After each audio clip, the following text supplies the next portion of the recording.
বৃষ্টি কমার 5 ঘন্টা বাদে কলকাতার মেন জায়গায় কোথাও জল নেই। আমার স্ট্রিটের জল আজকে না, নেতাজি নিজে গেছিলেন আমার স্ট্রিটে, সেই জল আমি বলছি নেক্সট ইয়ার থেকে আর জমবে না।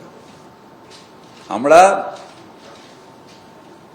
ম্যাজিক করতে পারি না, পাম্পিং স্টেশন করতে অনেক টাকা লাগে, সেন্ট্রাল গভর্নমেন্ট দেয় না, আমাদের নিজেদের টাকা জোগাড় করে করতে হয়। এবং ওখানেও আমার ঠনঠনিয়া আমার স্ট্রিটের জন্য আমরা একটা ওই পার্কটায় কি বলে ঋষিকেশ পার্কে অলরেডি আমরা পাম্পিং স্টেশনের কাজ পুরো জমে চলছে, নেক্সট বর্ষার আগে শেষ হয়ে যাবে। 5 ঘন্টা বাদে